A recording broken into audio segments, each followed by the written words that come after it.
ప్రవేశింపజేసి తిరిగి బైబిల్ పట్టును కలిగి ఉండడానికి దేవుడు అనుగ్రహించిన సమయాన్ని బట్టి ఆయనకి ఎంతైనా వందనస్తులు ఉంటున్నాము. మరి సంఘము క్షేమం కొరకు, ఆత్మీయ ఎదుగుదల కొరకు ఏర్పాటు చేయబడిన ఈ బైబిల్ పట్టణంలో కలిగి ఉండడానికి దేవుడు ఏర్పాటు చేసినటువంటి సమయాన్ని బట్టి, తరుణములు బట్టి ఎంతైనా వందనాలస్తులు. అందులో చేరి వచ్చి దేవుని మాటలు వింటూ దేవుని సందులో గడిపేవారు దేవుని వాక్యం రాయబడుతూ వచ్చింది. లోకములో 1000 దినములు గడపట కంటే నీ మందిరావరంలో 1 దినం గడుపుట శ్రేష్టము.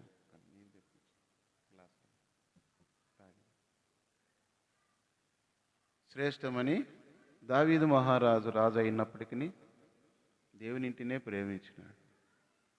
కాబట్టి ఆ రీతిగా మనల్ని కూడా దేవుడు సిద్ధపరిచినట్లు సహాయం చేయను కాక సాధ్యమైనంత వరకు కూడా ఈ బైబిల్ పట్టణాల్లో కానీ కుడికల్లో సమయాన్ని పాటించడానికి ప్రయత్నం చేస్తాము. 8:30 లోపలే కానీ అన్నీ ముగించడానికి ప్రయత్నం చేస్తాం. ఎందుకంటే కంటిన్యూగా జరుగుతుంటాయి కాబట్టి ఎక్కువగా విశదీకరించి చెప్పాల్సినంత అవసరం అయితే ఉండదు. అయినప్పటికీ ఆత్మీయ జీవితంలో క్షేమం కొరకై మనము ఇది కలిగి ఉండడానికి ప్రయత్నం చేస్తున్నాం. చూడండి, ఈ బైబిల్ పట్టణ కొరకై దేవుని వాక్యంలో నుండి మొదటి సమూయేలు గ్రంథము 30వ అధ్యాయము సార్వత్రిక సంఘ వాగ్దానంలో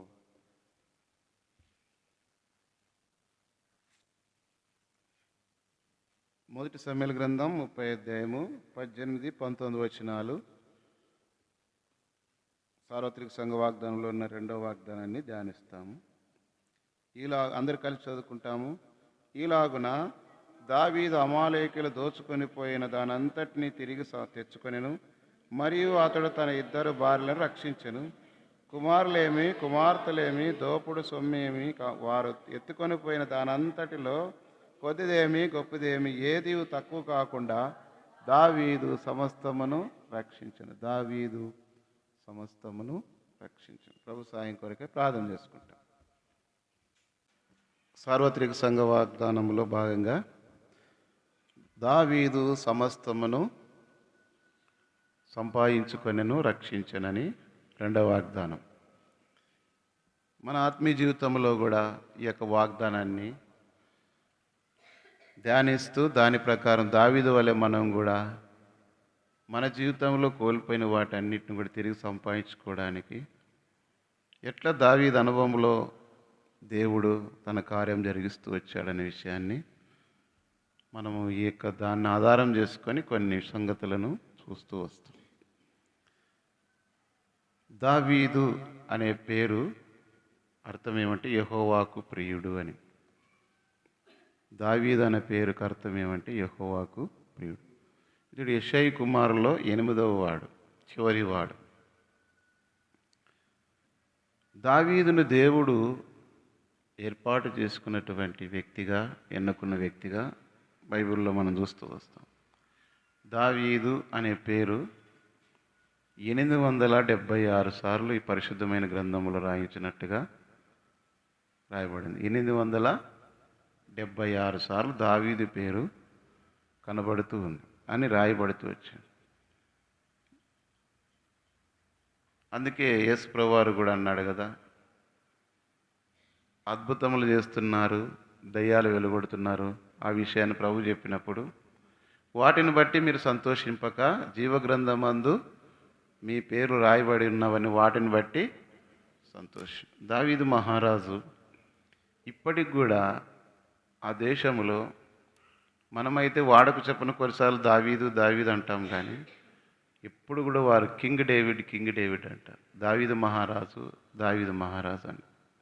కారణం ఏమంటే అపోస్తుల కార్యం 13వ అధ్యాయము 22వ వచనం ప్రకారం దేవుని వాక్యంలో నా హృదయానుసారుడైన మనుషుడు, అతడు నా ఉద్దేశములన్నీ నెరవేర్చుడు, నా ఇష్టానుసారమైన మనుషుడు.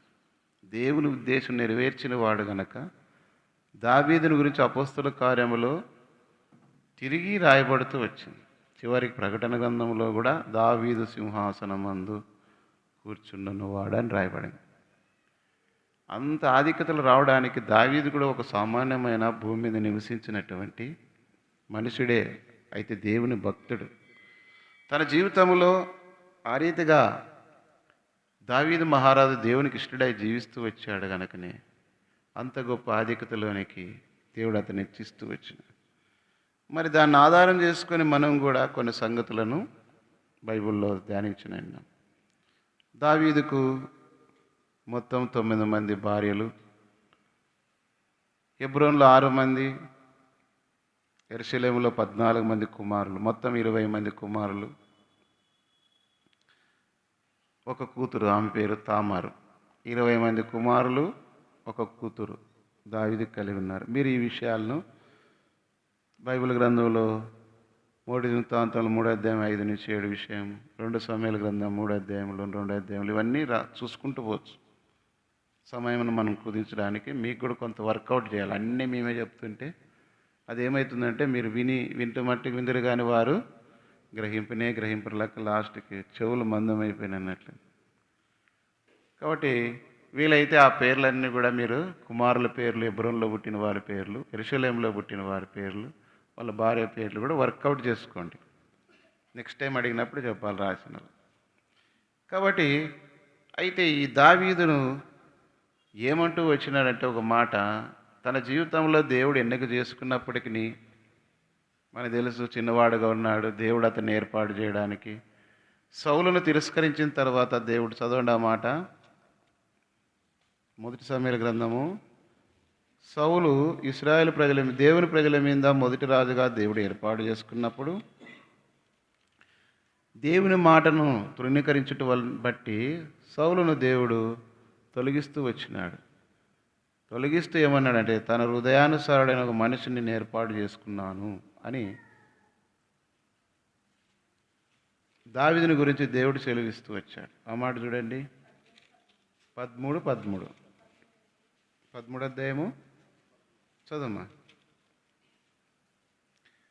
13వ వచనం కదా. అందుకు సమూయేలు ఇట్లైన, నీ దేవుడైన యెహోవా నీకు ఇచ్చిన ఆజ్ఞను గైకొనక నీవు అవివేక పని చేసితివి. నీ రాజ్యమును ఇశ్రాయేలుల మీద సదాకాలం స్థిరపరచుటకు యెహోవా తలచుండైతే నీ రాజ్యము నిలవదు. యెహోవా తన చిత్తానుసారమైన మనసు గల ఒకని కనుగొని ఉన్నాడు. నీకు ఆజ్ఞాపించిన దాన్ని నీవు గైకొనకపోతే గనుక యెహోవా తన జనుల మీద అతనిని అధిపతిగా నియమించు. ఇశ్రాయేలుల మీద, దేవుని ప్రజల మీద మొదటి రాజు సౌలు.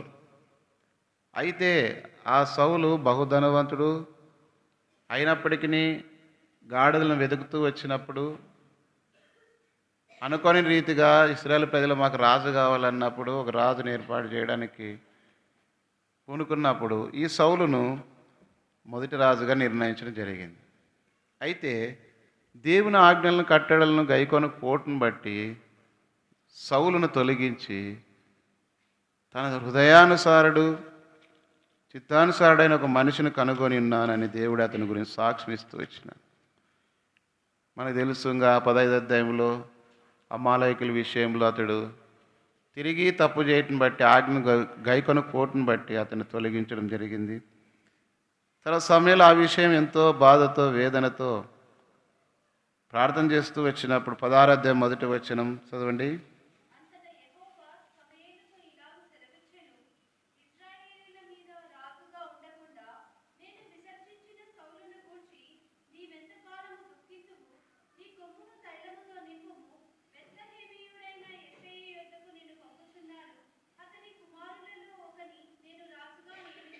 కాబట్టి దేవుని ఏర్పాటును బట్టి మరి సౌలు అయితే దేవుని ఆజ్ఞను అనుసరించకపోవటం బట్టి అతను రాజుగా ఉండకుండా తొలగించాడు.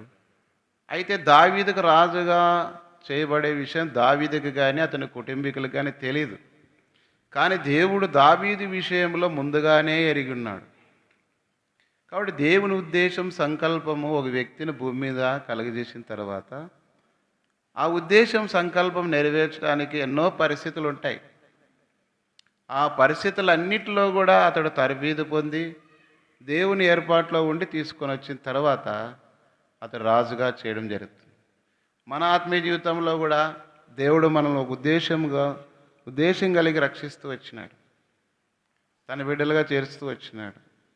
కానీ ఆ ఉద్దేశం నెరవేర్చబడాలంటే దేవుని ఆజ్ఞలను కట్టడం మనం ఎప్పుడైతే గైకొంటామో, దేవుని యొక్క ధర్మశాస్త్రం విషయంలో మనం ఎప్పుడైతే నడుచుకుంటూ వస్తామో, అప్పుడే దేవుడు తన ఉద్దేశాన్ని మన ద్వారా నెరవేర్చుకోవడానికి ఇష్టపడుతూ వస్తాడు. అయితే దేవుని ఉద్దేశం ఎప్పుడైతే భూమి మీద నెరవేర్చాలనుకున్నప్పుడు సాతానుడు ఆ విషయంలో కూడా ఆ ఉద్దేశాన్ని నెరవేర్చుకొనుకుంటున్నట్లుగా అడ్డుపడేవాడుగా ఉంటాడు. దేవుడు భూమి మీద మనుషులను ఏర్పాటు చేసుకొని తన ఉద్దేశం సంకల్పాన్ని జరిగించాలనుకున్నప్పుడు సాతానుడు దానిని విషయంలో దేవుని ఉద్దేశాన్ని భూమి మీద జరిగించుకున్నట్లుగా నష్టపరిచేవాడుగా ఉంటాడు. అందుకే దావీదు తన జీవితంలోనే కాదు కానీ ఈ దేవుని ప్రజలైనటువంటి ఇశ్రాయేలీల ఐగుప్తు దాసత్వంలో ఉన్నప్పుడు వారు 430 సంవత్సరాలు దేవునికి మొరుపెడుతూ వచ్చారు. ఆ సమయంలో వాళ్ళ మొరుపెట్టుని బట్టి దేవుడు మోషేను వారి కొరకై పుట్టించినాడు. అది నిర్గమకాండం 1వ అధ్యాయంలో మనకు తెలుసు. ఎప్పుడైతే మోషే పుడుతూ వచ్చినాడో అప్పుడు ఎలాంటి పరిస్థితులు ఉన్నాయంటే చదవండి. నిర్గమకాండం 1వ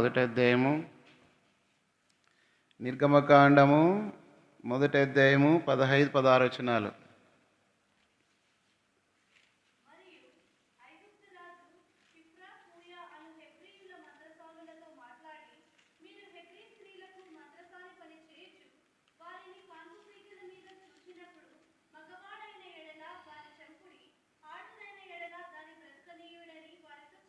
కాబట్టి ఎలాంటి పరిస్థితి అంటే మగపిల్లలు పుడితే చాలు ఎబ్రీలను చంపివేయండి అని ఆజ్ఞ జారీ చేయబడింది. అలాంటి క్లిష్ట పరిస్థితుల్లో మోసే వారికి జన్మించినాడు. ఎందుకంటే దేవుని ఉద్దేశం నెరవేర్చడానికి మోసేని దేవుడు పుట్టించినాడు కాబట్టి అంత భయంకరమైనటువంటి ఆజ్ఞ కలిగి ఉన్నప్పటికీ నెక్స్ట్ వచనం చదవమ్మా.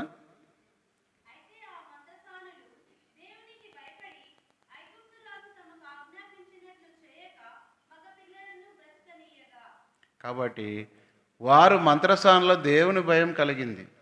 వారు దేవునికి భయపడ్డారు కనుక మోషేను మరి చంపకుండా బ్రతికినిస్తూ వచ్చిన దేవుని ఉద్దేశం ఎవరి మీద ఉందో వారికి ఎన్ని పరిస్థితులు సంభవించినప్పటికీ ఆ పరిస్థితులన్నిటిలో నుండి దేవుడు ఏం చేస్తూ వస్తాడంటే కాపాడుతూ వస్తాడు. మనకు తెలిసి యేసుప్రభు పుట్టినప్పుడు కూడా ఆ జ్ఞానులు వస్తారు. జ్ఞానులు వచ్చి యూదుల రాజుగా పుట్టిన వాడు ఎక్కడంటే ఆ రాజు కలవరపడి నేను కాకుండా యూదులకు మరొక రాజు ఎవరు పుట్టినారని చెప్పేసి వాళ్ళతో మాట్లాడుతూ వస్తాడు. మీరు ఆ రాజును చూసి నాకు సమాచారం అందియండి అని. అయితే దేవుని దూత వారికి ప్రత్యక్షం మత్తయి సువార్త మీరు 2వ అధ్యాయంలో విషయాలు చూసుకోవచ్చు. ప్రత్యక్షమై మీరు ఏ మార్గం గుండా వచ్చినారో మరొక మార్గం గుండా చదవండి ఆ మాట 2వ అధ్యాయము చదువుమా.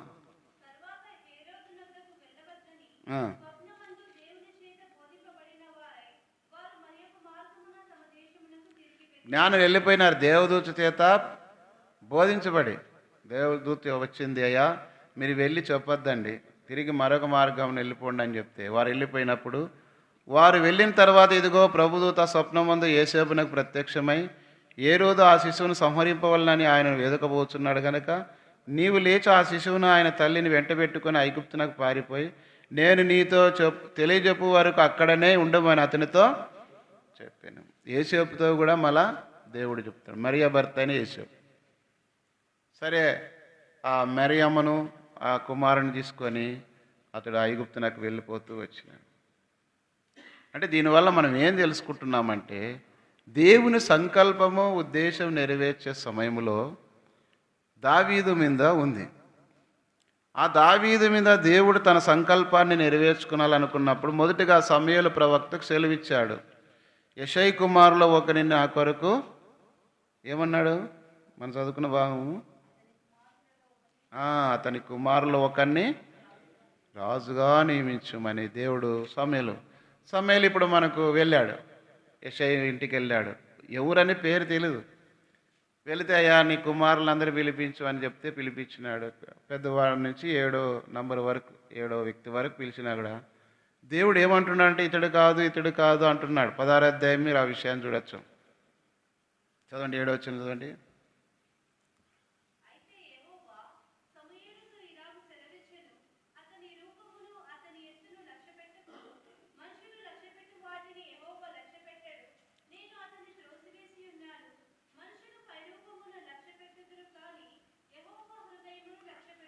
కాబట్టి దేవుడు అంటున్నాడు అక్కడ, అయ్యా ఆయన చూసి ఎలియాబు మిగతా వారందరూ కూడా చాలా చక్కగాను బలాఢ్యులుగాను రాజుగా ఉండడానికి అర్హతలు కలిగిన వ్యక్తులుగా కనపడుతున్నారు. అయితే దేవుడైతే ఇతడు కాదు అంటున్నాడు.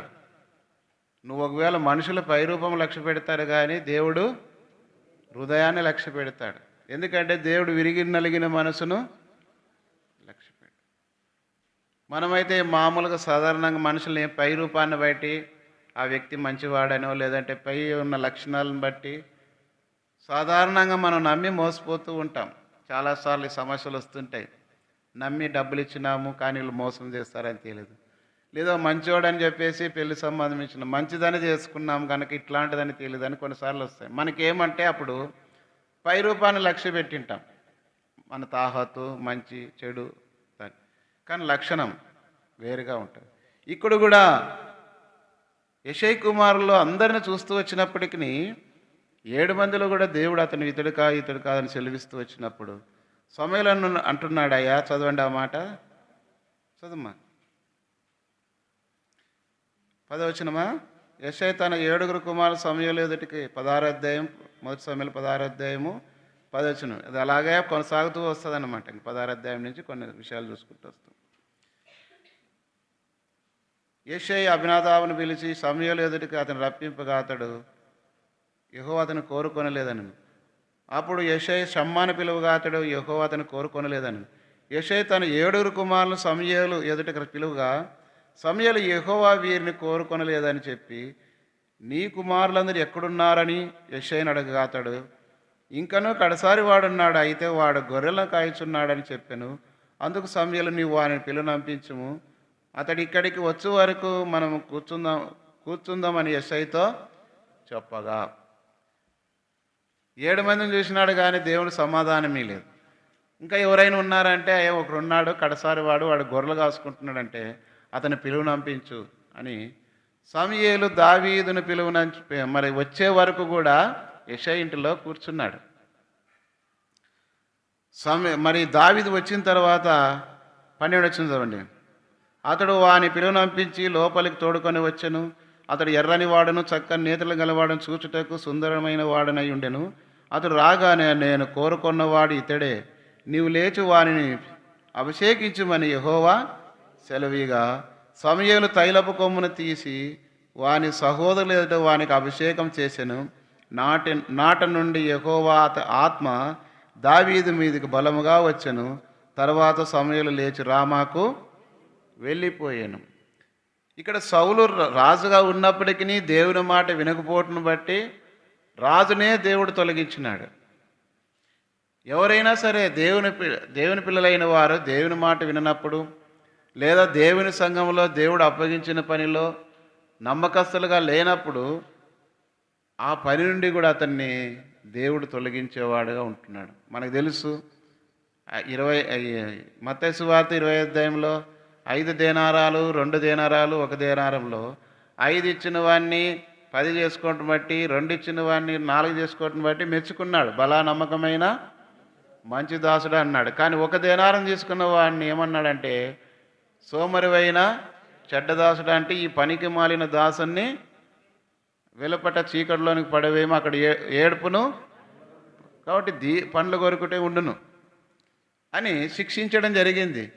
దేవుని కొరకు ఏర్పాటు చేయబడిన వ్యక్తులు దేవుని మాట వినాలి, దేవునికి లోబడాలి, ఆయన ఆజ్ఞను గైకొనాలి. వాక్యం ఏం చెప్తుందో, ఏదైతే మనం దేవునితో మాట్లాడుతున్నప్పుడు దేవుడు వాక్యం చదివినప్పుడు మనతో మాట్లాడతాడు, దేవునింటికి వచ్చినప్పుడు దేవుడు మనతో మాట్లాడుతూ వస్తాడు, ఇతరుల ద్వారా కొన్నిసార్లు ఆ సందర్భాల్లో దేవుని వాక్యం ద్వారా మనతో మాట్లాడుతూ వస్తాడు, కొన్నిసార్లు దేవుడు తన తలంపులు ఆలోచనల ద్వారా కూడా దేవుడు మాట్లాడుతూ వస్తాడు. ఇది మంచిది, ఇది చెడ్డది. ఎందుకంటే దేవుని ఆత్మ మూలముగా వారు పలికిరని. కొన్నిసార్లు కొన్ని సంగతులు మనం అనేక సాక్ష్యాలు వింటూ వస్తాం. ఫలానా వ్యక్తి దైవజనుడు ఇట్లా చెప్పినప్పుడు వినలేదు, దాన్ని బట్టి ఆ నష్టం కలిగింది అని, లేదంటే వినటం బట్టి నాకు క్షేమం కలిగింది అని. కాబట్టి ఆ సంగతుల విషయం మనం వెళ్తే సమయం ఎక్కువవుతుంది కనుక దేవుని ఆత్మ, దేవుని వాక్యము ఎందరు దేవుని ఆత్మ చేత నడిపించబడతారో వారందరూ దేవుని కుమారులై ఉందరు. ఎవరైతే దేవుని వాక్యములో నుండి నిలిచి ఉండి దేవుని వాక్యానుసారంగా నడుచుకొని దేవుని సంతోషపెడుతూ వచ్చినప్పుడు, ఆత్మచేత నడిపించబడుతూ వచ్చినప్పుడు దేవుడు వారితో కూడా ఉంటాడు. వారు చేయనిదంతయు సఫలం చేసేవాడుగా కూడా ఉంటాడు. అందరికీ తోడుగా ఉండడు. అందరు చేసిన పనులు దేవుడు ఆశీర్వదించడు. మనం చాలామంది ఏమనుకుంటారంటే, హృదయం ఆలోచనలు ఒక రకంగా ఉండి నేను దేవుని పని చేస్తున్నాను, లేదంటే నేను ప్రార్థన చేస్తున్నాను, ఆరాధన చేస్తున్నాను, సమర్పణ చేసుకుంటున్నాను కనుక దేవుడు మా మనవి వింటాడు, లేదంటే నా అంగీకరిస్తాడని అనుకుంటారు. కయ్యూని అర్పణ దేవుడు అంగీకరించలేదు. కారణం ఏమంటే భక్తిహీనులు అర్పించే బలులు యెహోవాకు హేయములు. దేవుని విషయంలో భక్తిహీనంగా ఉండి దేవుని ఇంటికి వచ్చి నువ్వు ఏమి చేసినా అది నిష్ప్రయోజనమైనవిగా ఉంటాయి. కాబట్టి దేవుని వాక్యం ముందు మనం నిలిచిన వారమై ఉండాలి. ఇక్కడ చూసినట్లయితే దావీదుకు కూడా తెలీదు తన్ను రాజుగా దేవుడు ఎన్నుకున్నాడని. కారణం అంటే దావీదు హృదయం దేవుని తెలుసు. ఎందుకంటే బాలుడుగా ఉన్నప్పటి నుండి ఇప్పుడు గొర్రెలు కాస్తున్న సమయంలో దేవుని నిత్యము స్తుతిస్తూ ఆరాధిస్తూ వచ్చినాడు. దేవుని యందు భయభక్తులు కలిగిన వాడుగా కూడా ఉన్నాడు. అది మనకి ఎట్లా తెలుస్తుందంటే 17వ అధ్యాయంలోకి వచ్చిన తర్వాత గాతువాడైనటువంటి గొల్యాతు దేవుని ప్రజలైన ఇశ్రాయేలు మీదకి యుద్ధానికి వచ్చినప్పుడు సున్నతి లేని ఫిలిస్తీయుడు అంటాడు. చదవండి ఆ మాట. 17వ అధ్యాయము 26వ వచనం. దావీదు జీవముగల దేవుని సైన్యం తిరస్కరించుటకు ఈ సున్నతి లేని ఫిలిస్తీయుడు ఎంతటి వాడు, వాని చంపి ఇశ్రాయేలుల నుండి ఈ నింద తొలగించిన వానికి బహుమతి ఏమని తన యొద్ద నిలిచిన వారిని అడగగా అది రోషం వచ్చింది. దేవుని ఆత్మచే నింపబడిన వారు దేవుని విషయంలో రోషం కలిగి జీవిస్తూ వస్తారు. అందుకే అంతమంది అహాబు ఏలిన దినాల్లో ఎంతోమంది ప్రజలు ఉన్నప్పటికీ ఏలియా ఒక్కడే మహారోషం గలవాడై దేవుని కొరకు నిలబడి, వారేమో బయలు దేవతను అషేరా దేవతను వాళ్ళు పూజించి బలులు అర్పించే సమయంలో ఈయన ఒక్కడే, ఏలియా ఒక్కడే దేవుని కొరకై మహారోషం కలిగిన వాడే నిలిచిండి ఆకాశం నుండి అగ్ని కురిపిస్తూ వచ్చినాడు. బలిని దేవుడు అంగీకరిస్తూ వచ్చినాడు. కాబట్టి దేవుని కొరకై దేవుని వాక్యంలో ఏముందంటే, యోహాను సువార్త 15వ అధ్యాయము 7వ వచనం, నా యందు మీరును మీ యందు నా మాటలు నిలిచి ఉండి నీ ఎడల అన్నాడు. దేవుని యందు మనం ఉన్నప్పుడు, దేవుని మాటలు మన యందు నివసిస్తున్నప్పుడు, మనము దేవుని యందు ఉన్నప్పుడు, మనం ప్రార్థన చేసినప్పుడు దేవుడు అంగీకరిస్తాడు. మనం ఆరాధన చేసినప్పుడు దేవుడు అంగీకరిస్తూ వస్తాడు. మన అక్కర కొలది మన సమస్యల్లో కూడా దేవుణ్ణి బ్రతిమలాడుతూ వచ్చినప్పుడు ఆపత్కాలంలో ఆయన నమ్ముకొనదగిన సహాయకుడిగా ఉంటాడు. ఆ రీతి ఇక్కడ చూసినట్లయితే దావీదు బాల్యం నుండే దేవుని యందు భయభక్తులు కలిగిన వాడుగా ఉండి ఆ గొల్యాతు మాటలు విన్నప్పుడు రోషం కలిగిన వాడై ఉండి ఈ సున్నతి లేని ఫిలిస్తీయుడు అని తిరస్కరించాడు. అంతేకాకుండా మహాధైర్యం కలిగిన వాడుగా మనం చూస్తూ వస్తాం. ఎందుకంటే బాలుడై ఉన్నప్పుడే ఆ గొర్రెలు కాసుకుంటున్న సమయంలో సింహం వచ్చినప్పుడు దాన్ని చంపినాడు, ఎలుగుబంటి వచ్చినప్పుడు కూడా దాన్ని చంపి ఆ గొర్రె పిల్లలను విడిపిస్తూ వచ్చినాడు.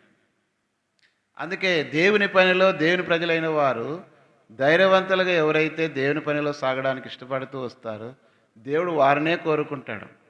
అందుకే ప్రకటన గ్రంథం 21:8లో ఫస్ట్ ఒక పేరు పిరికి వారును అని. దేవుని విషయంలో, దేవుని పని విషయంలో పిరికితనంతోన, విశ్వాసము లేకుండా అనేకమైన విషయాల్లో తప్పిపోయేవారు, జారిపోయేవారి విషయంలో కూడా దేవుడు అంటున్నాడు, అగ్నిగుండంలో పడిపోయేవారి లిస్టులో మొదటిది పిరికివారు అనింది, అవిశ్వాసులు. కారణం ఏంటంటే పిరికివారి ద్వారా అది ఏ కార్యం జరిగింది ఎక్కడ పోయినా కూడా దేవుని విషయంలో ధైర్యంగా ఎవరైతే విశ్వాసముతో భక్తిలో నిలిచి, అది కష్టమైన, నష్టమైన, నిందలైనా, అవమానములైనా, పోరాటమైనా, రోగమైన, ఇబ్బంది అయినా వాటన్నిటిలో కూడా నిలబడి దేవుని కొరకు సాగాలి. అలాంటి వారిని దేవుడు దృష్టించేవాడుగా ఉంటాడు. కాబట్టి మనుషులైతే పై రూపం చూస్తారు కానీ దేవుడు హృదయాంతరంగములను లక్ష్య పెట్టేవాడు. కాబట్టి అలాంటి పరిస్థితుల్లో దావీదు ఎడల దేవుని ఉద్దేశం నెరవేర్చాల. కారణం ఏమంటే అతడు నా ఇష్టానుసారుడైన మనుషుడు అని అతని గురించి దేవుడు సాక్ష్యం ఇచ్చినాడు, పలికిచ్చినాడు. దేవుని ఉద్దేశం ఏముందో అదే చేయడానికి ఇష్టపడేవాడు కాబట్టి దావీదు విషయంలో ఎంతో దేవుడు ఇష్టపడి ఆ పనిని చేయడానికి ఇష్టపడ్డాడు. అది ఎవరు అంటే ఒక రాజు. ఒక దేశం మీద రాజుగా ఉండాలంటే ఎన్నో అర్హతలు కలిగి ఉండాలి. గవర్నమెంట్ జాబ్ కోసమై పొందాలంటే వారు పెట్టినట్టు పరీక్షల్లో కావచ్చు, ఫిజికల్ ఎక్విప్మెంట్ విషయాల్లో కావచ్చు, కొన్ని ఉంటాయి. పోలీస్ డిపార్ట్మెంట్కి కొన్ని, నేవీకి కానీ కొన్ని ఉంటాయి. ఏముంటాయంటే ఫిజికల్గా వారికి క్వాలిఫికేషన్ అర్హతలు కలిగి ఉండాలి. రన్నింగ్ కావచ్చు, హై జంప్ కావచ్చు, ఇట్లా అన్నీ అవుతాయి. తర్వాత రిటర్న్ ఎగ్జామ్లో కూడా ఉండాలి. కొన్ని సర్వీసులు గ్రూప్ 1, గ్రూప్ 2 సర్వీసులు, కలెక్టర్స్, ఎస్పీలు, డిఎస్పీ, ఇట్లా ఎంఆర్ఓస్, అట్లాంటి వాటి కోసమై కొంతమందిని వారికున్న జ్ఞానం చొప్పున వారు రాసిన ఎగ్జామ్స్ని బట్టి, మెరిట్ని బట్టి, ర్యాంకులను బట్టి వాళ్ళు ఉద్యోగాలు సెలెక్ట్ చేస్తూ వస్తారు. దేవుడు కూడా ఒక వ్యక్తిని రాజుగా చేయాలన్నప్పుడు అతనిలో ఉన్నటువంటి క్వాలిటీస్ని, లక్షణాలను చూసే దేవుడు ఎన్నుకుంటాడు. అయితే ఎన్నుకుంటాడు కరెక్టే, కానీ ఎన్నుకున్న దానికి తగిన జీవితం కలిగి ఉండాలి. బహుశా సౌలును అవసరం కొద్దీ ఎన్నుకున్నాడే కానీ దేవుని ఆజ్ఞను మీరుట వలన సౌలును రాజుగా ఉండకుండా దేవుడు తొలగిస్తూ వచ్చినాడు. మనకు తెలుసు, దేవుడైన యెహోవా ఏదైనా తోటలో ఆదామవ్వలను సృష్టించినాడు, ఆ పండు తినవద్దంటే వారు దేవుని ఆజ్ఞను మీరు ఆ పండు తినటం బట్టి ఏదైనా తోటలో నుండి వారిని ఏం చేస్తూ వచ్చినాడు? తొలగిస్తూ వచ్చినాడు, వెళ్ళగొడుతూ వచ్చినాడు. మన జీవితంలో కూడా అంతే. దేవుని ఇష్టం ఎరుక్కోకుండా, దేవుని ఉద్దేశం ఎరుక్కోకుండా, దేవుని ఆలోచన ప్రకారం వాక్యానుసారంగా నడుచుకోకుండా, ఒకవేళ మన ఆలోచన ప్రకారం నడుచుకోవడానికి మనం ఇష్టపడితే దేవుడు మనకున్న స్థానంలో నుండి తొలగించేవాడుగా ఉంటాడు. లేదా దేవుడు మన పక్షంగా ఏ కార్యం చేయడానికి కూడా ఇష్టపడేవాడుగా ఉండడు. కారణం ఏమంటే దేవుని ఉద్దేశం కాకుండా తన సొంత ఉద్దేశం నెరవేర్చుకోవడానికి ఇష్టపడే వ్యక్తిగా ఉన్న వ్యక్తిని దేవుడు తొలగిస్తూ వస్తాం. కాబట్టి ఇక్కడ మనకి దావీదును రాజుగా ఎన్నుకోవడానికి వాళ్ళ ఇంటికి వెళ్ళి అభిషేకం చేసి సమయాలు వెళ్ళిపోయినప్పుడు, ఇప్పుడు వాళ్ళ అన్నల దగ్గరికి వెళ్తే మళ్ళీ ఇశ్రాయేలీలకు తర్వాత ఫిలిస్తీన్లకు గొప్ప యుద్ధం జరుగుతుంది. ఆ గొల్యాతు ఏమో 40 దినములుగా ఛాలెంజ్ చేసి ఎంతో చెప్తున్నాడు, మీలో ఒకడు నన్ను జయించినట్లయితే మేము మీకు దాసులు అవుతామని. ఎవరు కూడా రాజు సైతము, అంటే సౌలు సైతము, యుద్ధంలో వెళ్ళిన వారు సైతం ఎవరు కూడా ఆ విషయంలో ముందుకు రాలేకపోతున్నారు. అలాంటి సమయంలో వారి మధ్యలో దావీదు వెళ్ళడం జరిగింది. నేను ఆ ఫిలిస్తీన్ని చంపుతానని చెప్పడం జరిగింది. రాజు సైతం నువ్వు బాలుడు కదా ఇదంతా చేయలేదంటే అప్పుడు తన సాక్ష్యం చెప్పడం జరిగింది. తర్వాత వాడకలేని తన ఆయుధములు ఇచ్చినప్పటికీ వాటిని వదిలిపెట్టి ఒడిసెలను రాళ్ళను తీసుకొని వెళ్ళి గొల్యాతును కొట్టి చంపడం జరిగింది. ఇదంతా జరిగిన తర్వాత అక్కడున్నటువంటి స్త్రీలు ఏం చేస్తూ వచ్చినారంటే, సౌలకు 1000 కొలది, దావీదుకు 10,000 కొలది అని హతం చేసిరని ఒక పాటను బట్టి సౌలులో అసూయ కలుగుతూ వచ్చింది. ఎక్కడైనా అంతే, దేవుని ప్రజలలో ఒకరు ఏదైనా దేవుని పక్షంగా నిలబడి కార్యం జరిగిస్తూ ఉన్నప్పుడు ఆ కార్యమును ఎదుర్కోవడానికి, ఆటంకపరచడానికి, అభ్యంతరపరచడానికి, నష్టం కలిగించడానికి శత్రువు ఎవరో ఒకరిని వాడుకుంటాడు.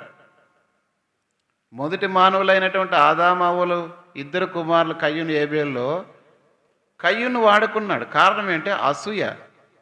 తన సహోదరుని మీద అతనికి అసూయగా పుట్టింది. కారణం ఏమంటే అతని బలి దేవుడు అంగీకరించినాడు అన్నది లేదా. దేవుని ఇంట్లో కూడా కొంతమంది దేవుని పనిలో వాడబడుతున్నప్పుడు వాళ్ళకి ఇచ్చిన తలాంతును, కృపావరాన్ని బట్టి, లేదా వారికి ఇచ్చినటువంటి జ్ఞానాన్ని బట్టి, వాళ్ళ యొక్క సామర్థ్యాన్ని బట్టి ఏర్పాటు చేసుకుంటే కొన్నిసార్లు అసూయపడేవారు కూడా ఉంటారు. ఇవన్నీ తాళుకొని దేవుని పని జరిగించాలి. కాబట్టి ఇక్కడ దావీదు విషయంలో కూడా అదే జరిగింది. ఇంకా ఇక్కడ మనం చూసినట్లయితే దావీదు విషయంలో ఎప్పుడైతే ఆ మాట పలుకుతూ వచ్చినప్పుడు 8వ వచనం, 18వ అధ్యాయం 1 సమూయేలు 8వ వచనం, ఆ మాటలు సౌలునకు ఇంపుగా ఉండనందున అతడు బహుకోపం తెచ్చుకొని, వారు దావీదు నాకు 10,000 కొలది అనియు నాకు 1,000 కొలది అనియు స్తుతులు పాడిరే, రాజ్యం తప్ప మరి ఏమి అతడు తీసుకొనగలడు అనుకొనెను. కాబట్టి నాటి నుండి సౌలు దావీదు మీద విషపు చూపు, కాబట్టి విషపు చూపు, పగ, అసూయ, ద్వేషం. కాబట్టి మన హృదయంలో ఎప్పుడైనా సరే దేవుని ఇంట్లో పగ కానీ, అసూయ కానీ, ద్వేషం కానీ, దయ్యాలంటే ఏమి కాదు, ఇవే లోనుండే మనలో మానవుల్లో ఉండే దయ్యాలు.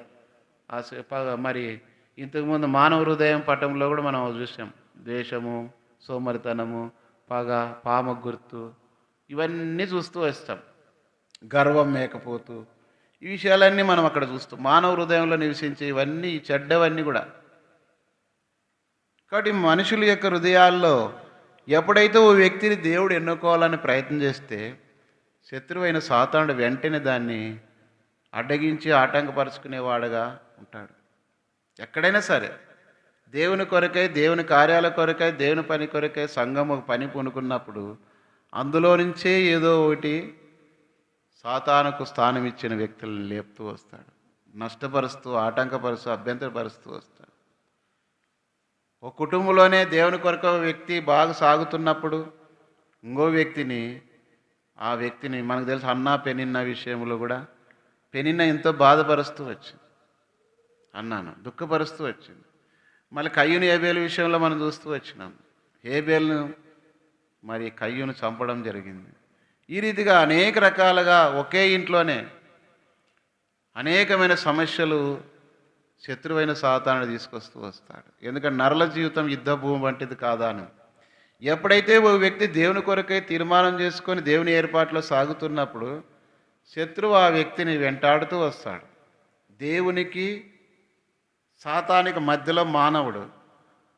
దేవుడేమో తన ఉద్దేశము, తన సంకల్పం చొప్పున ఈ మానవుని ద్వారా భూమి మీద తన కార్యాలు జరిగించాలని ఆ వ్యక్తిని కొనసాగిస్తూ వచ్చినప్పుడు ఆ పనిని నష్టం చేయడానికి శత్రువైన సాతాను మరొక వ్యక్తిని ఎన్నుకుంటాడు. ఎన్నుకొని పోటీగా నష్టాన్ని కలిగించేవాడుగా ఉంటున్నాడు. అందుకే మీరు మీ తండ్రి యొక్క అపవాది సంబంధం. కారణం ఏంటంటే మీరు నన్ను చంప వెతుకుతున్నారు. సృష్టికర్త అయిన దేవుని పేరుకేమో వాళ్ళు అబ్రాహ్మ సంతతి అనుకుంటున్నారు, కానీ యేసు ప్రభువారిని చంపాలనుకున్నారు. ఈనాడు ఎంతోమంది దేవుని పిల్లలుగా చెప్పుకుంటున్నారు, దేవుని పని చేస్తున్నారు. మేము దేవుని పని చేస్తున్నాము, దేవుని పిల్లలము, గొప్పవారము, లేంటే అన్ని సంగతులు తెలుసు అనుకునే విశ్వాసులు, సంఘ పెద్దలు, సేవకులు సహితం ఏమైపోయినారంటే సాతాను యొక్క ఉరిలో చిక్కుకున్న వారై వాళ్ళ ఇష్టము, లేదంటే వాళ్ళ ఉద్దేశం నెరవేర్చుట కొరకే సంఘాలను చీల్చి నష్టం చేస్తున్నారు. దేవుడు అప్పగించిన పనులు నమ్మకస్తులుగా పనిచేయాల. దేవుడు మనకి ఇస్తే చేయాలా, లేకపోతే కూర్చోవాలా. అప్పగించిన పనిలో చేయాల. కానీ నాకు అది లేదు, ఇదే లేదు. ఒక ఆయన కొన్నిసార్లు అడిగితే వచ్చినాడా, కాబట్టి నేను ఇంత పెద్దోడిని, మరి చిన్నపిల్ల వాళ్ళతో బల్ల పంచిస్తున్నాడు, మాకు బల్ల పంచే గుడి ఇది అంటే నేను చెప్పిన, అయ్యా బల్ల పంచేది ఎంత బాధ్యతాయుతమైనటువంటి పని అంటే ఆశా తమాషగా కాదు. ఏదో మీరు ఏమనుకుంటున్నారంటే అది బల్ల పంచేది అనుకుంటున్నారు. దానికి తగిన యోగ్యత కలిగి బల్లను సమీపించినప్పుడు ప్రభువు కూడా శిష్యులతో చెప్పినప్పుడు ఏం చెప్పినాడు, అయోగ్యుడిగా ఉన్న వారితో సైతం మాట్లాడుతూ వచ్చినప్పుడు మీలో ఒకడు నన్ను అప్పగించును, వాడు సాతాను అన్నాడు. సాతాను వానిలో ప్రవేశించును, వాడు నన్ను అప్పగించును అన్నాడు. అయినా కూడా తన హృదయాన్ని కఠినపరుచుకొని, బహుశా 12 మంది శిష్యుల్లో యూదా హృదయాన్ని కఠినపరుచుకొని ఆ ముక్కు పుచ్చుకున్నాడు. దానివల్ల నష్టపోయాడు. కాబట్టి అందుకే పౌలు కూడా ఆ విషయాన్ని రాసినప్పుడు 11వ అధ్యాయంలో ఇందువల్లనే మీలో అనేకులను బలహీనులు, రోగులై ఉన్నారు మరి చాలామంది. ఎందుకు కారణం అంటే బల్ల అంటే నిర్లక్ష్యంగా కాదు, దేవుని పని అంటే అలక్ష్యంగా కాదు. యెహోవా కార్యములు అశ్రద్ధగా చేయవాడు శాపగ్రస్తుడు. చాలామంది దేవుని పని అంటే ఎంతో ఉందిలే, ఏం మామూలు ఇది కదా అది కదా అని అది చేయొచ్చు ఇది చేయొచ్చు, బల్ల పంచేది, లేదంటే కానకలించేది, లేదంటే దేవుని ఇంట్లో పని చేసేది, పాటలు అందరిలో కనపడాలనేది, ఇట్లాంటి మనసుతో వాళ్ళు వచ్చి చేస్తే వాటిని భక్తిహీనులు అర్పించే బలులు యెహోవాకు మనం ఇష్టపూర్వకంగా దేవుడు అనుమతించి, దేవుడు ప్రేరేపించి ఆ పని కొరకై వాడుకొని చేసే వాళ్ళ ద్వారా దేవుడు కార్యాలు జరుగుతుంది. ఈనాడు ఎందుకు ఎంతోమంది ఎంత వాక్యం చెప్పినా, ఎన్ని సంఘాలున్నా, ఎంతమంది విశ్వాసులు ఉన్నా మార్పు లేకుండా ఉండడానికి కారణం ఏమంటే దేవుడు నియమించిన పనిలో వాళ్ళు లేకపోవడం, దేవుడు అప్పగించిన పని శ్రద్ధగా చేయకపోవడం, నిర్లక్ష్యంగా, అలక్ష్యంగా, లేదా దానికి తగిన యోగ్యత కలిగి పని చేయకపోవడం, అయోగ్యంగా ఉండి ఇష్టానుసారంగా ఎటు పడితే అట్లా జీవించి కూడా మరా దేవుని పని కూడా అన్నీ మాట్లాడేది, అన్నీ చూసేది, అన్నీ చేసేదే. అపనమ్మకస్తులు దేవుని రాజ్యానికి వారసులు, అన్యాయసులు దేవుని రాజ్యానికి వారసులు కాదు. మన దేవుని విషయంలో అవునంటే అవును, కాదంటే కాదు. మన జీవితాన్ని చక్కబరుచుకున్నప్పుడే దేవుడు మన పనిని అంగీకరిస్తాడు. ఇక్కడ సౌలు అవిధేయుడైనాడు, రాజ్యం పోగొట్టుకున్నాడు. దావీదును దేవుడు ఏర్పాటు చేసుకున్నాడు. అయితే ఈ విషయంలో ఒక అవకాశం కల్పించినాడు. ఎట్లా అంటే అక్కడ అందరూ ఉన్నారు కానీ ఎవరు కూడా గొలియాతు యుద్ధం చేయడానికి ముందుకు రావట్లేదు. దానిని బట్టి యుద్ధానికి వెళ్ళినాడు, చంపాడు, అందరూ కూడా పొగిడినారు. అయితే సౌలుకి అది ఇష్టం లేదు. వెంటనే ఏమొచ్చిందంట 10వ వచనంలో, 18వ అధ్యాయం 10వ వచనమా, మర్నాడు దేవుని యుద్ధ నుండి దురాత్మ సౌలు మీదకి బలంగా వచ్చినాను. ఇప్పుడు సౌలుకి ఏమొచ్చింది? ఎప్పుడైతే తనలో దావీదు మీద అసూయ వచ్చిందో ఇప్పుడు ఏమొచ్చింది? దురాత్మ. అంటే సాతాను. దురాత్మ అంటే చెడు ఆత్మ. చెడు ఆత్మ అంటే సాతాను ఆత్మ.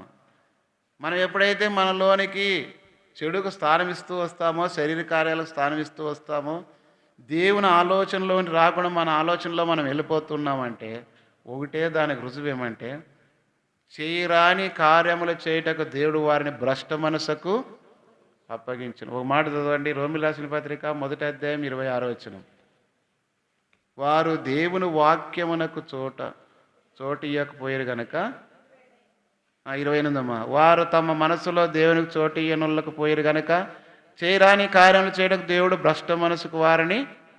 ఎప్పుడైతే రుజువేమంటే వాళ్ళలో దేవుని వాక్యమునకు స్థానం లేదంటే ఇవన్నీ కనపడుతుంటాయి. అట్టి వారు సమస్తమైన దుర్నీతి, వాళ్ళలో నీతి ఉండదు, నీతి లేని పనులన్నీ చేస్తుంటారు. ఒకటి దుష్టత్వము, చెడుగుంటుంది.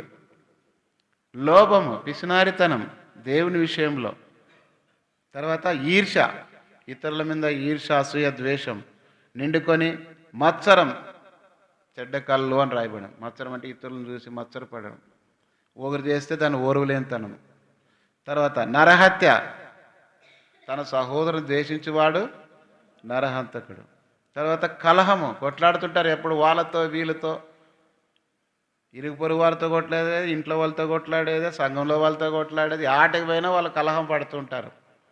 తర్వాత కపటం, బయటికి ఏమో నవ్వుతుంటారు, లోనేమో మాత్రం కత్తులు పెట్టుకుంటారట. బయటికేమో పనులతో ఎగిలిస్తుంటారు. ప్రేమ ఉన్నోళ్ళక నా ప్రేమ నా ప్రేమ బాగున్నా అది మాట్లాడకాని లోను మాత్రం ఇంకా చనిపోలేదా అనుకుంటారు. బాగున్నావని కాదు అర్థం, అది అప్పుడే తెలిసిపోతాయి వాళ్ళ క్రియలు, అప్పుడే తెలిసిపోతాయి. విశ్వాసం క్రియలతో, కాబట్టి నీ క్రియలు నేను ఎరుగుదును అంటాడు దేవుడు. దేవుని ఆత్మ చేత కొన్నిసార్లు అవి వేచిస్తూ వస్తాం. తర్వాత ఇంకేమంట, ఏమో చాలామంది టైం ఇంకా మనకు టైం అవుతుంది కాబట్టి ఇవన్నీ కూడా దురాత్మకు సంబంధించినవి. అలాంటివన్నీ కూడా సౌలులో జొరబడుతూ వచ్చినాయి. దేవుని బిడ్డలుగా మనం అటువంటి వాటికి ఎప్పుడైతే స్థానం ఇస్తూ వస్తామో అది నష్టం. సౌలు ఎప్పుడైతే దురాత్మకు స్థానం ఇచ్చాడో అతని జీవితంలో అది నష్టం కలిగజేస్తూ వచ్చింది. ఏదేమైనప్పటికీ దేవుని ప్రణాళిక అతని మీద ఉంది కనుక దేవుని ఏర్పాటు ప్రకారము ఇప్పుడు చూడండి ఇక్కడ 18వ అధ్యాయంలో 5వ వచనం చదవండి.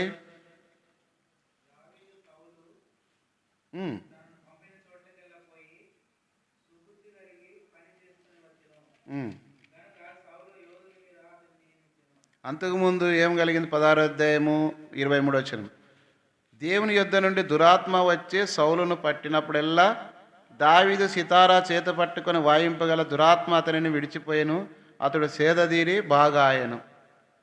దేవుడు కొన్ని కృపావరాలు, కొంతమంది ప్రార్థనలు చేస్తే రోగాలు పోతాయి, కొంతమంది ప్రార్థన చేస్తే దురాత్మలు పోతాయి, కొంతమంది ప్రార్థన చేస్తే దేవుడు వారి ప్రార్థన ఆలకించి రక్షణ కార్యం జరిగిస్తాడు, కొంతమంది ప్రార్థన చేస్తే ఆశీర్వాదాలు కలుగుతూ వస్తాయి. కారణం ఏమంటే వాళ్ళు ఎందరూ దేవుని ఆత్మ చేత నడిపించబడుతురు వారందరూ. ఇక్కడ సౌలు అవిధేయుడైనాడు. ఎప్పుడైతే అతడు అవిధేయుడైనాడో అతనిలోని దురాత్మ వచ్చింది. దురాత్మ వచ్చినాడు, వాళ్ళు చేసే పనులన్నీ ఇతరులకు అప్పుడే ఆయాసం కలిగిస్తాయి, బాధ కలిగిస్తాయి, నష్టం కలిగిస్తాయి. అప్పుడు గుర్తించవచ్చు. దయ్యం కార్యాలు మనం గుర్తించలేమా? దయ్యాలు పట్టిన వాళ్ళు ఏం చేస్తారు? అప్పుడే ఊగుతుంటారు, రకరకాలుగా అన్ని విచిత్రమైన పనులు చేస్తుంటారు. మనకు తెలిసి సేనా దయ్యాలను పట్టిన వాడు ఏం చేసినాడని. కాబట్టి ఆ శాస్త్రాలు అప్పుడే కనపడతాయి. కాబట్టి ఈ సౌలుకు దురాత్మ వచ్చినప్పుడల్లా దావీదు ఏం చేస్తూ వచ్చినాడు? సితారా వాయించినప్పుడు దురాత్మ అతను వెళ్ళిపోయింది, సౌలు నెమ్మదైతూ వచ్చినాడు.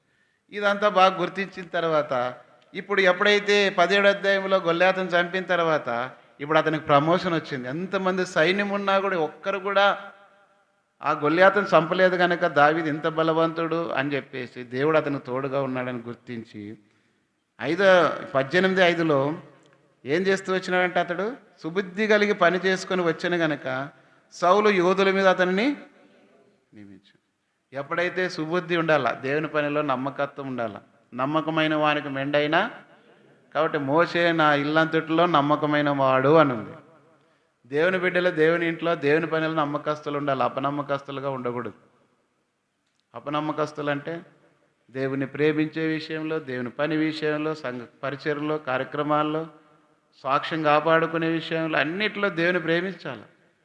ఇక్కడ ఎప్పుడైతే అతడు సుబుద్ధి కలిగి పని చేస్తూ వచ్చినప్పుడు సౌలు యొక్క యోధుల మీద, చూడండి చిన్న పిల్లవాడు యవనస్తుని ఆ యోధుల మీద అధిపతిగా చేస్తూ వచ్చినాడు.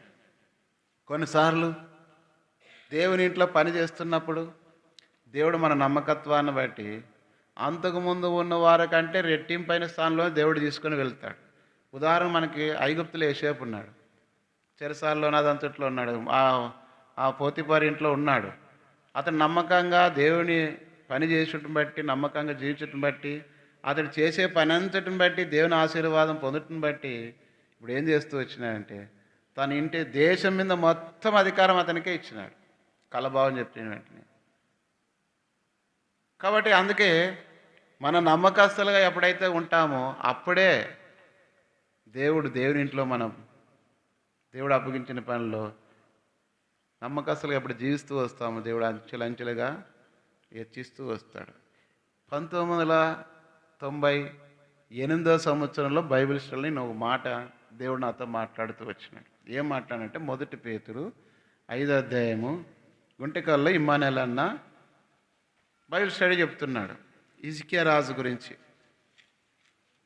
చదవండి 5వ అధ్యాయము 5వ వచనం.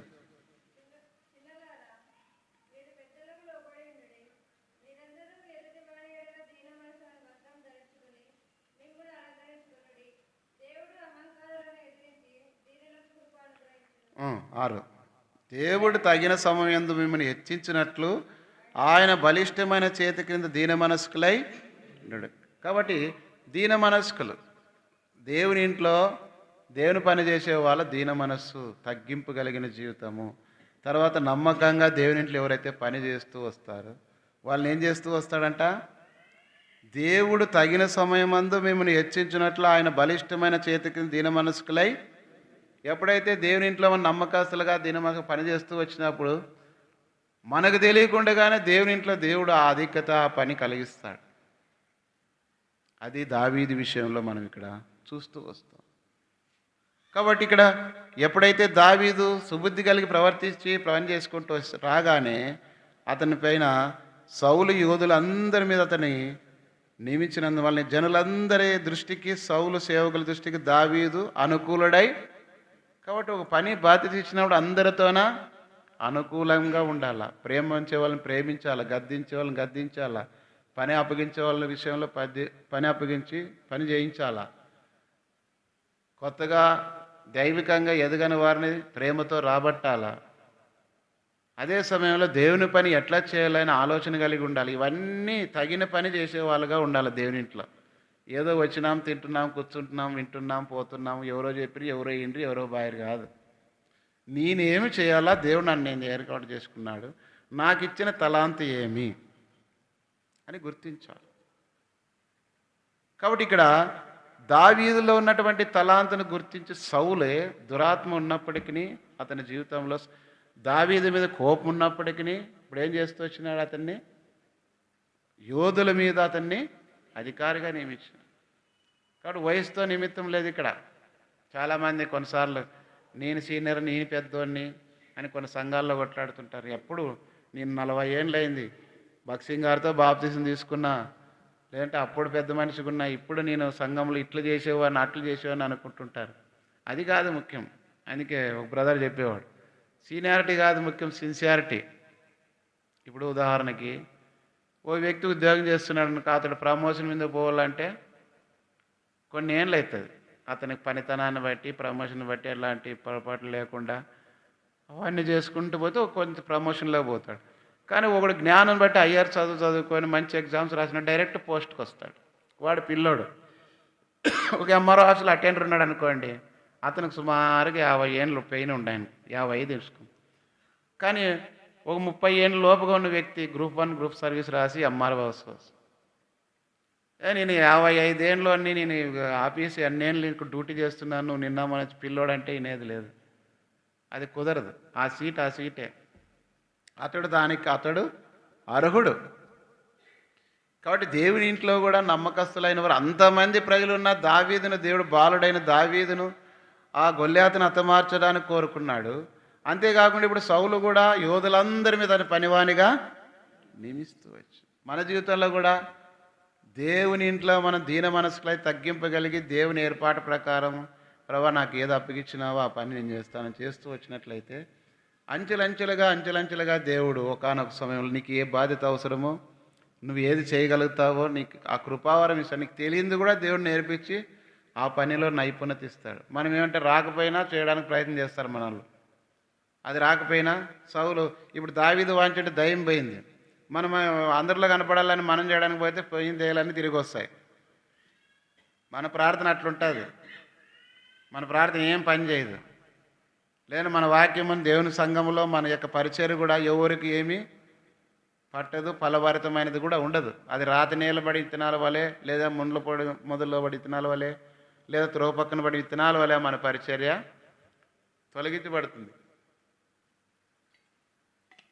అందుకే దేవుని వాక్యంలో ఏముందంటే, నాలో ఫలింపని ప్రతి తీగను తీసి బయట పారవేయబడిన అట్టి వాటిని మనుషులు ప్రోగు చేసి కాల్చివేస్తారు. మనం దేవునికి ఫలభరితం లేక ఒక సమయం వస్తుంది, దేవుడు తొలగిస్తాడు. అది ఎట్లుంటుందంటే తెలియదు, ఎవరికి అర్థం కాదు. చాలామంది ఎట్లుంటారంటే చాలా నిర్లక్ష్యంగా విశ్వాస జీవితంలో దేవుడు అంటే భయం లేదు, దేవుని ఇల్లు అంటే ప్రేమ లేదు, దేవుని వాక్యం అంటే దానికి తగిన సమయం కేటాయించుకోరు, ధ్యానించరు, చదువురు, ప్రార్థన చేసుకోరు, దేవుని ఇంట్లో కూడికల్లో కూడా పాలు పొందరు.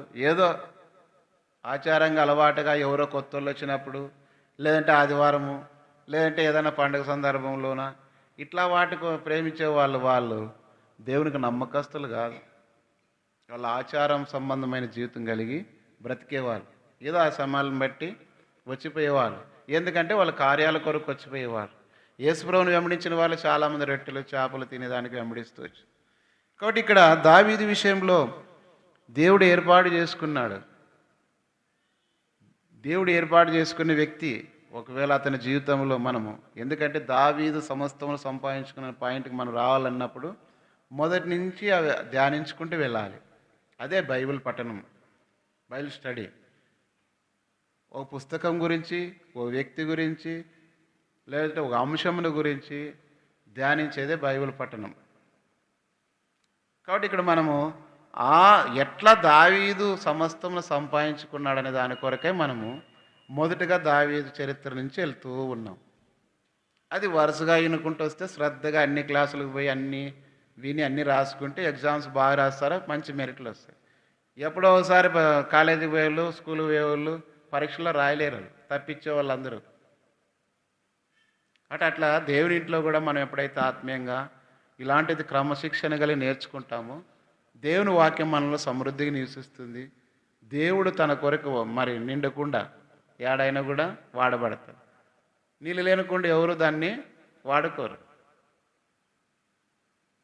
కాబట్టి ఇక్కడ దావీదు దేవుని కొరకు ఎంతో నమ్మకస్తుడుగాను, యథార్థవంతుడుగాను, దేవుని ఇష్టం నెరవేర్చేవాడుగా దేవుని దృష్టి కనబడుతున్నాడు కనుక అంచెలంచెలుగా గొర్రెలు కాసుకున్నటువంటి దావీదుని ఇప్పుడు సౌలు ఇంట్లో మొట్టమొదటిగా వాయిద్యాలు వాయించేది తీసుకొచ్చినాడు. రెండవది ఏం చేస్తూ వచ్చినాడు, యోధుల మీద అధిపతిగా నియమిస్తూ వచ్చినాడు. మన జీవితంలో కూడా ఆయన బలిష్టమైన చేతుల కింద ఎట్లుండాలి మనము? దీన మనసులు దేవుడు మనల్ని ఎంతగా దేవుని ఇంట్లో ఏ విషయాల్లో నమ్మకంగా జీవిస్తున్నప్పుడు ఆ పనిలో అంత నమ్మకస్తులై ఉండాలి.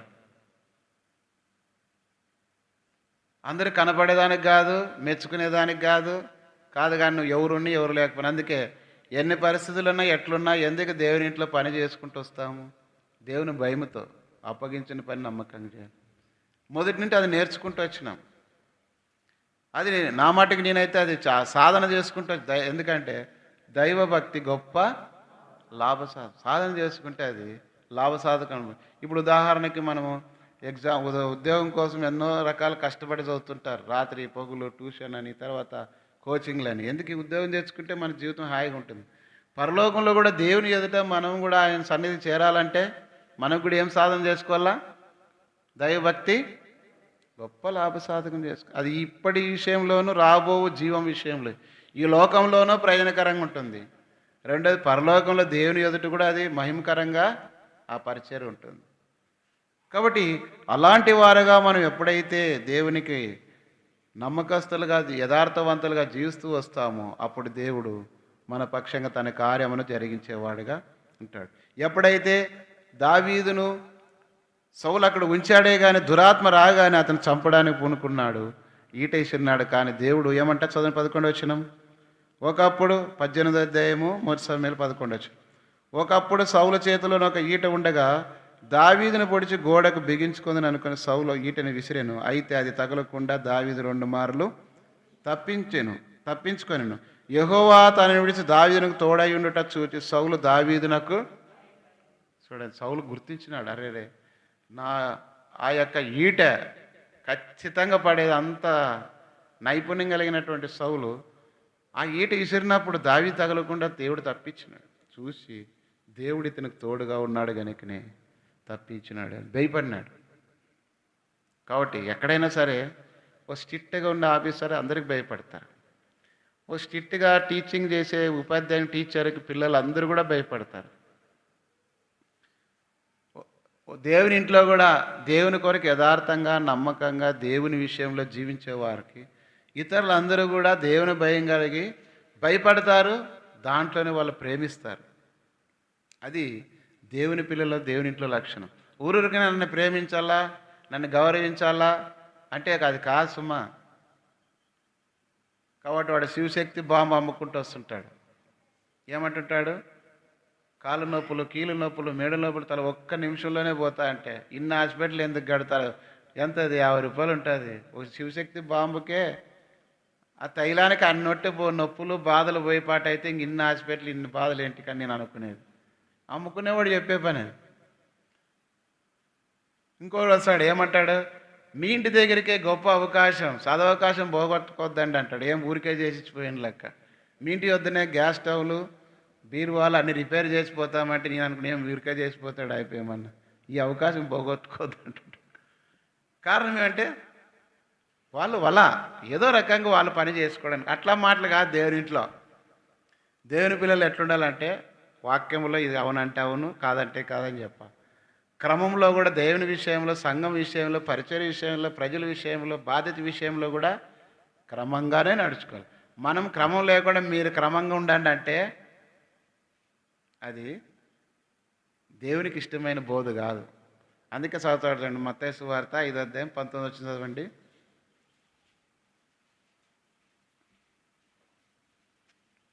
మత్తయి సువార్త 5:19 చదవండి.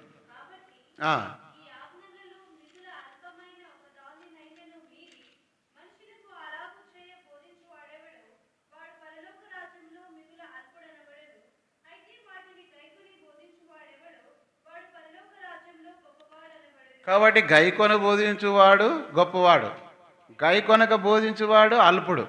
ఈడేమో గొప్పగా ఉండొచ్చు, నువ్వు అనుసరించుకోకుండా దాని ప్రకారం జీవించుకోకుండా బోధించినట్లయితే దేవుని దృష్టిలో అల్పుడు. అయితే దాని ప్రకారం జీవించి బోధించినట్లయితే నువ్వు గొప్పవాడు అంటూ కింద ఏమన్నాడు? శాస్త్రుల నీతి కంటేను పరిశీలన నీతి కంటేను మీ నీతి అధికం కాని ఎడల మీరు. శాస్త్ర నీతి, పరిశీలన నీతి చిన్న దాంట్లో కూడా జీలకర్రలో, సోపులో ఈ అన్నిట్లోని దశమ భాగాలు, వారానికి 2 సార్లు ఉపవాసాలు, ధర్మశాస్త్రం విషయంలో. అయితే ప్రభు వాళ్ళని ఏమన్నాడంట? వేషధారులారా అన్నాడు. అంటే బయటికి వాళ్ళు 23 అధ్యాయం మత్తయి సువార్తలో మీరు చూస్తే 3వ వచనం చదవండి. శాస్త్ర పరిశీలన నీతి గురించి. గనక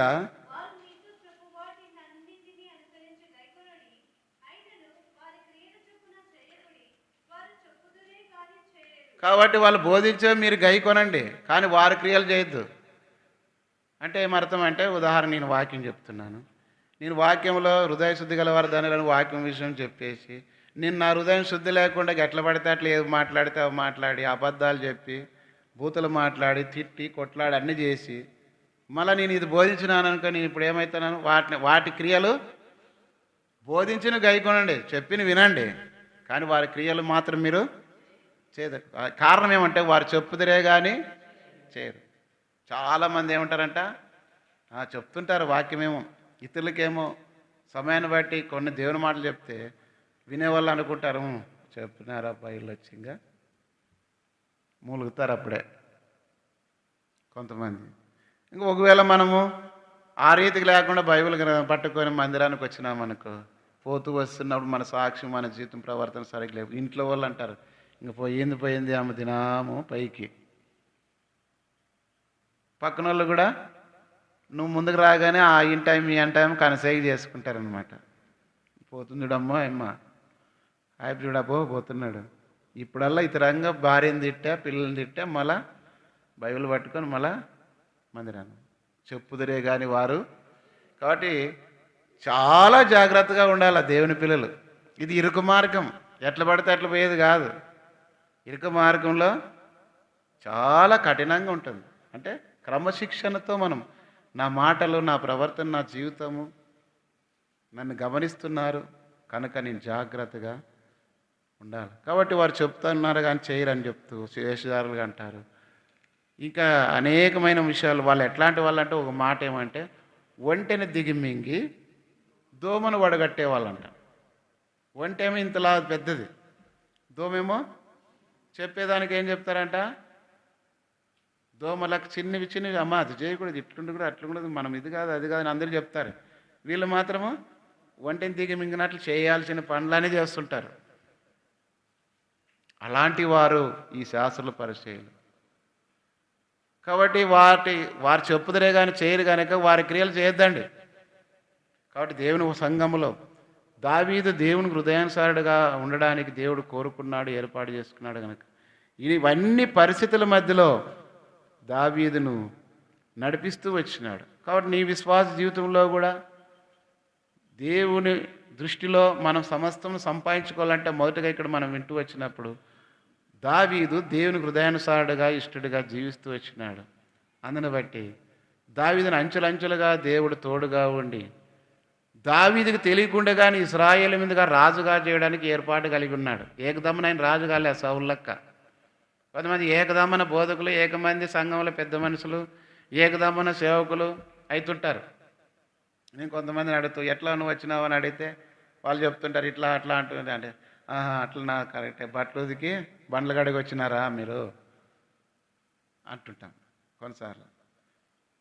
అది కొంతమంది నా దగ్గర మాట్లాడే వచ్చిన సేవకులు కానీ పెద్దలు కానీ వెళ్ళిన తర్వాత సేవకులు కూడా పెద్దల మనుషులు కూడా అంటుంటారు, ఇంకా మీరు ఆటకు పోయినారంటే చాలా జాగ్రత్తగా ఉండాలి, పలానా ఆయన ఉండాడని చెప్తారంట. నేనేమనేది కాకపోతే అంటే అట్లని కాదు, మళ్ళా దేవుని సంఘము క్రమము నడిపించే విషయంలో అట్లుంటుంది పరిస్థితి అని. కొన్నిసార్లు వారికి కూడా కొన్ని విషయాలు నేను కొన్ని హెచ్చరికగా, లేదంటే ఈ విషయాలు ఇంకా ఇట్లా కాకుండా ఇట్లుంటే ఇది క్షేమం చెప్పిన మళ్ళీ వెళ్ళిన తర్వాత వాళ్ళు మంచిదన్నా మీరు ఇచ్చిన సలహా అని చెప్తారు. అంటే ఎందుకు చెప్తామంటే దేవుని సంఘమును నడిపించే వాళ్ళు, కాసేవాళ్ళు మాదిరిగా లేకపోతే, లేదంటే వాళ్ళ బోధ సరైనదిగా లేకపోతే అది నిష్ప్రయోజనమే. ఎట్లుంటుందంటే రాళ్ళ చేనులో ఇత్తనం వేసేస్తే పండుతుందా? కాబట్టి మనం చేసే బోధ ఎక్కడ పడితే ఎట్లా పడితే ఏది పడితే అది పడితే చేసేస్తే బోధిస్తే చేస్తే అది ఫలిస్తుందా?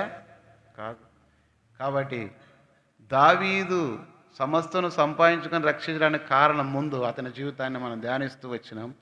చెప్పిన ప్రకారం టైం మనకి 8:30 అయింది. ఎంతైనా సరే టయానికి ముగించడం అలవాటు చేసుకుంటాను నేను కూడా. ఎందుకంటే నాకున్న అలవాటు ఏమిటంటే కొంచెం వాక్యం విశదీకరంగా ఇప్పుడు అర్థమే చెప్పినాను యాక్చువల్గా, అంటే చెప్పాల్సిన టైంకి రాలేకపోయాను, అంటే వర్తమానంలోకి ఇప్పుడు అర్థమే చెప్పి చాలు, ఏదేమైనా చాలు, కొంచెం మాట దేవుని వాక్యం నిలిచి ఉండడానికే ప్రయత్నం చేయాలని ఆలోచన కలిగి ఉన్నాను. ఎందుకంటే దేవుని వాక్యం సమృద్ధిగా ఉంది.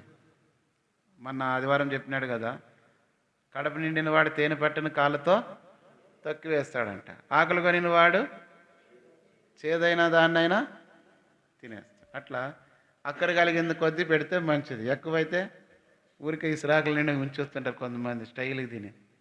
అందుకే రెండోసారి మళ్ళా పెడతారు, కొంచెం ఫస్ట్ చెప్పినట్లు వేయండి అని చెప్తుంటాం.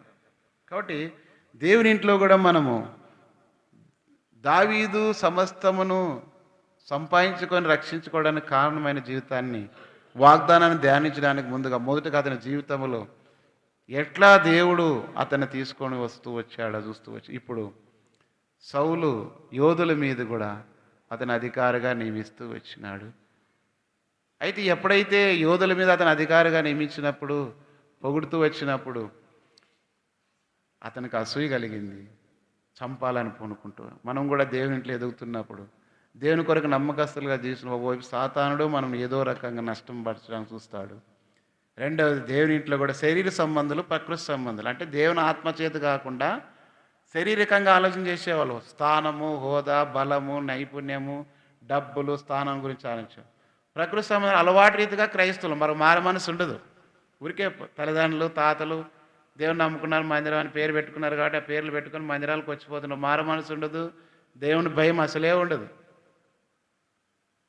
దేవదాస్ అని పేరు పెట్టుకుంటారు కానీ సినిమా దేవదాస్ అయింటాడు, తాగుబోతూ అయింటాడు వాడు. అట్లా అది కాదు.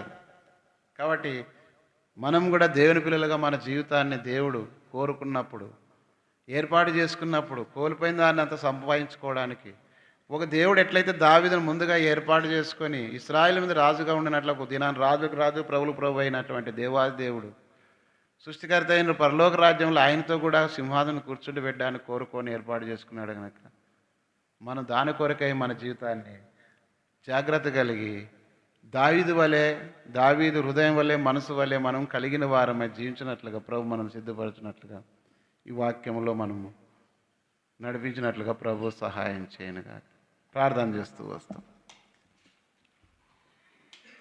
దేవుడు మీకు ఎల్లప్పుడు, దేవుడు మీకు ఎల్లప్పుడు తోడుగానున్నాడు,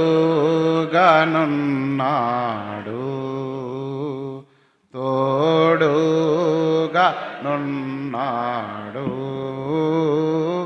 తోడుగానున్నాడు.